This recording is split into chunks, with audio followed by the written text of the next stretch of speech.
One time, superhero shit. One time, superhero shit.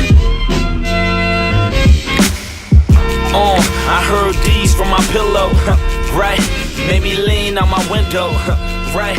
Knew the scene from the get-go, right? But Spike Lee was my hero. That's a dope story. Which one? All of them. You're such a storyteller.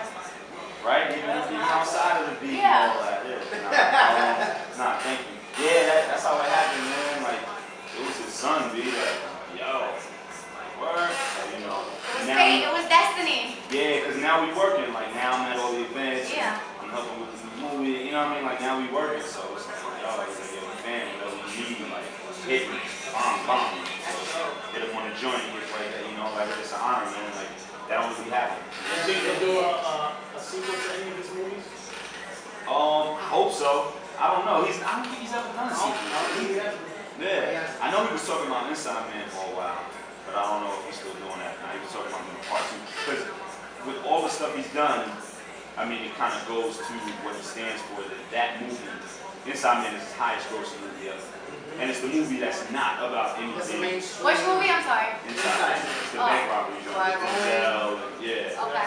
And it's the one movie that, it's like, okay, it's like a rapper, you know, making all this introspective music, and then they finally make a club banger. And that's the one everybody says is, oh, you're the greatest rapper ever. And it's like, really? Like, you didn't see it? It's the same thing. It's like Jay said, you know, I made some dope broken shit, y'all leave it alone. I made a big pimp, and y'all say I'm the greatest writer of the 20th century. It's that type of thing. You know, like all the movies he's done to help the culture, it was Inside Man, which was a bank robbery action joint. No social awareness, it was just, yo, guns blazing, get the bread, let's go. That is 200 mil or something like that. You know what I mean? So, I know he talked about doing that over, but I don't know if he is or not. He raised a lot in his Kickstarter campaign. Yeah, he was trying to get 1.2, he got 1.4. So he hit it. And with Kickstarter, if you don't hit the mark, you get nothing. With Indiegogo, you get whatever you make. Like, let's say you wanted 1.2, but you got 900. You'll get the 900. But with Kickstarter, you get nothing. So Kickstarter's bigger. And that's why everybody goes to it. No, they used to that. Like, you don't get charged or whatever until. Right? Didn't make it. Right. We made it. You know, we made it. Like, if you put up $500, 30 days later, it didn't make it, you won't get charged $500. Like, you only get charged once the market's hit. You know what I mean? So. I think Indiegogo's gonna. I mean, they're expanding already. That one stipulation, I think as far as they have the chance. It's just about marketing. It's just like McDonald's Burger King. You know what I mean? Absolutely, It's like, that makes it. you know, it's Nike, everybody else. Like, that's what it is. You know what I mean? That's crazy. And even seeing somebody like Spike Lee like Kickstarter is an interesting concept. Yeah. He caught heat for it. Because a lot of people was like, well, you don't need it. You know, this Spike, you got half a million millions, you don't need it. But what it, It's that bigger picture. right, because what it does, it shows for one, he's trying to make a movie that, you know, Hollywood or whatever doesn't feel like, oh, you know, we don't need to put money behind this, this is something we believe in. So he's taking it back to the grassroots and proving it wrong. But two, it's showing people that donate to him, it's okay to donate to projects from Kickstarter. A lot of people feel like, oh, I don't know what that is, I'm good, I don't get it. Now you get it. Now somebody with a name stood tall for it. Now you get it. Now you're like, yeah, that's cool, so the next time a Kickstarter comes from one of y'all that's trying to do something on me or whatever it is, you're more receptive to contributing to it. Because you're like, oh, I get it. You know what I mean? Yeah. They're holding everything. Right.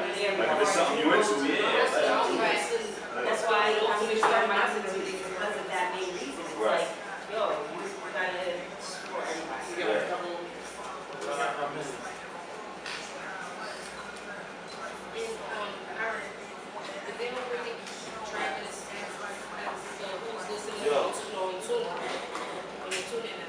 No. That was me. Ha.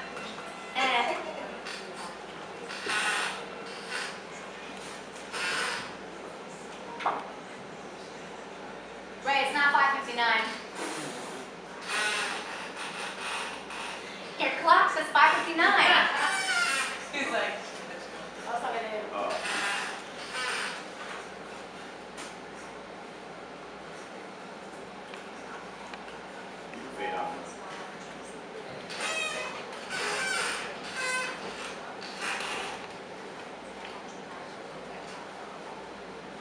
We'll be back on the One Day Show on GIBradio.com, ScholarRich and ClipHop.com. We got the one and only Skyzoo in the building. We just played the track that Spike Lee was in the video. Spike Lee was my hero. It only makes sense to have him at the video. In the video. So, now also that producer, what was his name again? Tall black guy. Tall black guy. Greatest How could producer you name forget that ever. name? Greatest producer name ever. Tall black Really? guy. Yeah, his son is like 6'8", so it's like. It's him. Yeah. And speaking about producers, what do you think is, how do you think the producing game is coming up, especially with your music? How do you go around choosing the right sound, making sure the mixtape that, I'm pretty sure every rapper wants to make their mixtape one of a kind. Right. Well, not as many as you would think, but I know what you mean. Yeah. No, I'm saying as far as other rappers, but I know what you mean. With me, it's about cohesion. You know what I mean? I want everything to sound like one cohesive full project, no matter what it is. If it's Penny series, if it's band practice series that I did where I was rhyming over all jazz instrumentals and jazz beats, like, whatever it is, I want it all to be cohesive and make sense and tie in together. You know what I mean? So when I pick beats, I can tell the first 10, 15 seconds if I like a beat or not. Like, if I'm sitting there, I can tell right away. I don't need to wait a minute and a half. First 10 seconds, I'm like, all right, next. Oh yeah, let that ride. You know what I mean? Like, I can get it right away because I know what I'm looking for. So. Okay. I wanted to ask a little bit about your creative process. Like, does Skyzoo just write, or do you usually listen to some beats and then draw from that inspiration and start writing? Like, what comes first? Yeah, it's the latter. I don't sit and write all day. I only write in the studio. I only write if I'm working on a certain project or working on a record or something for somebody else, whatever it is. I don't sit at the crib and just write, or whatever. Or even if I'm working on a project of mine and I have beats and say I got 4 or 5 beats that are definitely for the album, I don't sit at home and write the joints and then go to the studio later. I write everything in the lab on the spot because I feel like the emotion or whatever it is, the intensity, whatever I'm feeling that has me excited about what I just wrote, I need to get that out right away. Okay. So, if I write a record today and I'm feeling something, it's crazy. I don't want to bottle that and hold it for 24 hours until the session tomorrow. I'd rather write it, get it in front of the mic, alright, on to the next. You know what I mean? So I only write in the studio. I'm sure that setting definitely.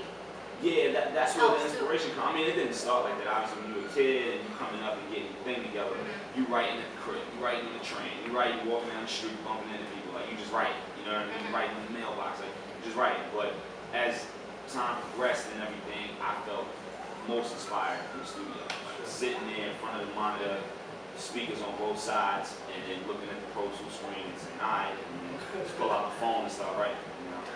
So now this is, of course, the One Day Show, and the One Day Show wouldn't be anything without its meaning. And I'm pretty sure, from the stories you told us already, you have a couple of one days already hit. Yeah. Oh, I know. But with all those one days, what is that one day you're still waiting for? That's a good one. Phrase that, Eric. That's good. Yo, the first question you asked me, he wasn't like, yo, this is it. No, that's really good. One day I'm still waiting for. Remember that. And this is all recorded, so when that one day happens. Yeah. Right. Oh yeah, we can go back to it. We'll bring you back. Like, Have it on record. now what's the next day? No, just kidding. One day that I'm waiting for, not waiting for it in the sense of hurry up and get here, but that I'm waiting for is whenever I do my last album ever, because then I'll be able to look back and reflect on everything, And I feel like there's so many things, so many stories I want to tell, and I'm wondering what that story is going to be like.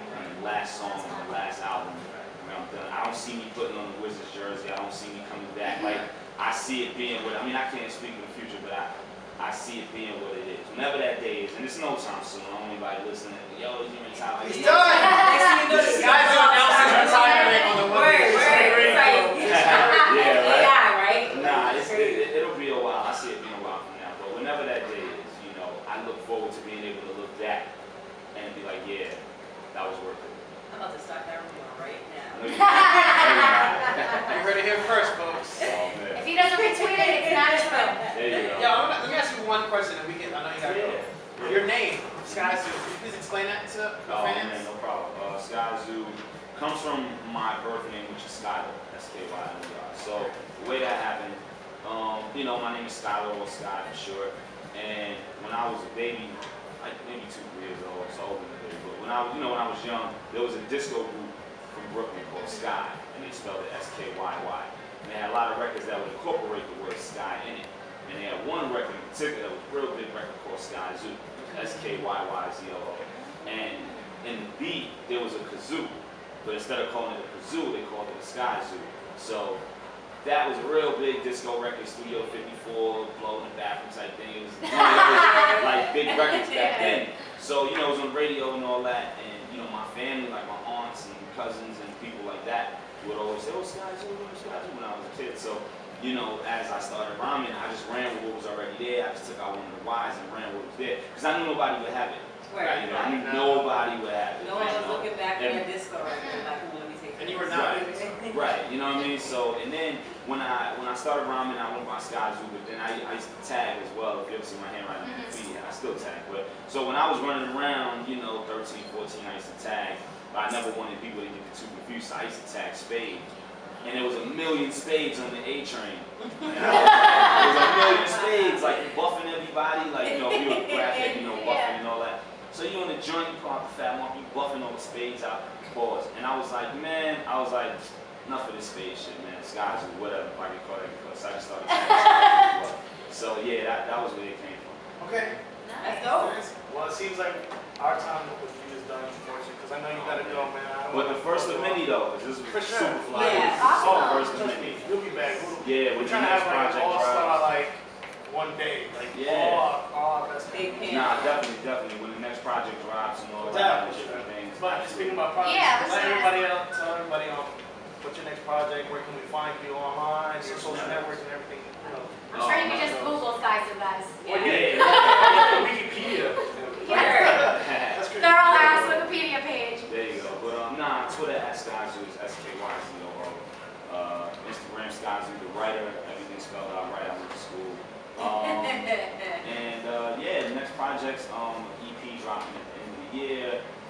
New album, probably like late summer, next summer or whatever, maybe early fall. But I'm excited about getting the next one out. I heard these from my pillow, right? Made me lean out my window, right? Knew the scene from the get-go, right? But Spike Lee was my hero, right? Said Spike Lee was my hero.